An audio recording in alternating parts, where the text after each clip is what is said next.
Ask most people what Hyundai are best at, and they'll come back with small, cheap cars. So one of the Korean company's smallest, cheapest numbers, the i10, should impress. Rather refreshingly, Hyundai hasn't tried to be too clever, instead concentrating on getting the fundamentals spot on. So desperate were Hyundai to get journalists to drive their old marque city car that they resorted to some quite desperate bait-and-switch tactics. They invited the journalists to drive the rather sexy coupe, and then gave them a few minutes seat time in that car, and then put them on a marathon road route in the marque.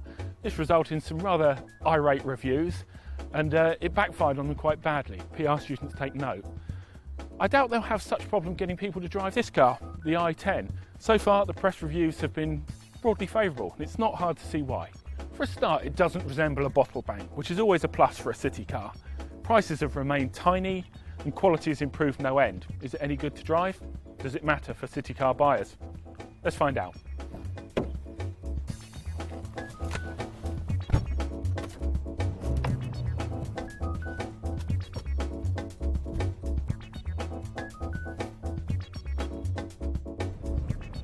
With just 66 horsepower on tap, it's unreasonable to expect too many fireworks from a Hyundai i10.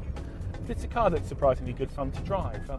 Rather cruelly, we put one up against a stopwatch earlier and recorded just over 15 seconds to 60 miles an hour.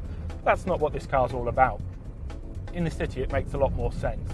It steps off the line very nicely. Peak torque is at just 2,800 RPM, so you don't need to rev it up to nosebleed levels to make it go anywhere. What's a little more surprising is the depth of engineering that's gone into this car. The steering feels really, really good. It's quite light, that makes parking easy, but there's some feel through it. The brakes are very, very good as well. There's definite response back from that brake pedal that's very, very reassuring. And the gear change is excellent. It's light and direct. Normally in cars like this, you feel where they've built them down to a price and they take all sorts of shortcuts. And it's normally the controls that suffer. In this i10, it feels as good as cars in the next class up. It's fair to say that the Hyundai i10 isn't one of the most visually arresting city cars in its class. The front end is handsome but fairly anonymous, and there's a conspicuous lack of gimmickry regarding the styling at the sides or even at the back. What Hyundai have done though is actually rather clever.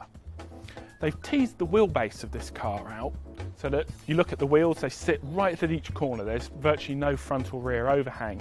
This gives it one of the biggest passenger cells in its class. The wheelbase is 2,380mm. That's a full 65mm longer than the Citroën C1, the Peugeot 107 or the Toyota Aygo, the cars that have come to dominate this class. While 65mm doesn't sound a whole lot, you'll appreciate that if you're sitting in the back. Where Hyundai have been really clever though is that the overall length of the i10 is 165mm shorter than any of those cars, which makes it that much easier to park. This is quite a nice touch, this catch. Opens up and we've got the luggage bay, which as you can see is not that big. It'll do for a light shop. Anything much more than that and you'll need to start folding the seats down. Where this i10 really scores though is in the interior quality. It's so much better than the old Hyundai cars. And with 5 doors and 5 seats, there's a genuine element of practicality to the i10 as well.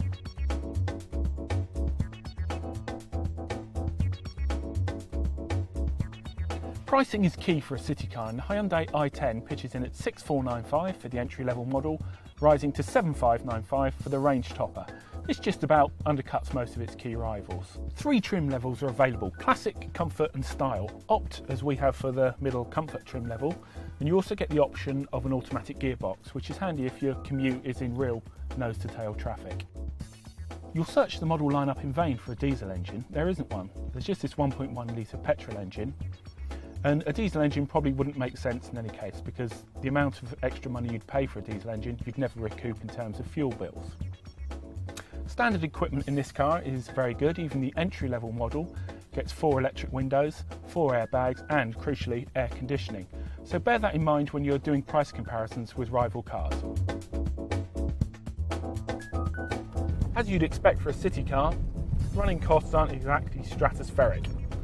It'll return on average 56 miles per gallon, but the best part about it are the carbon dioxide emissions of just 119 grams per kilometre.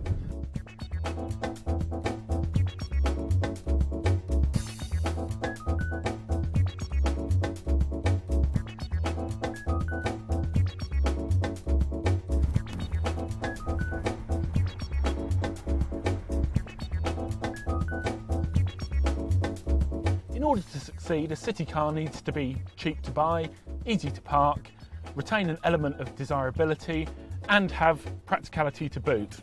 The i10 scores on almost all of those counts. What we're increasingly seeing is the market fragment into pricier boutique city cars, like the Smart, the Mitsubishi i and the Toyota IQ, and the no-nonsense volume sellers, of which this Hyundai i10 could be a real credible contender.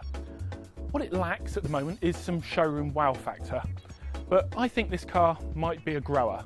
Let's just hope the British public agree with me.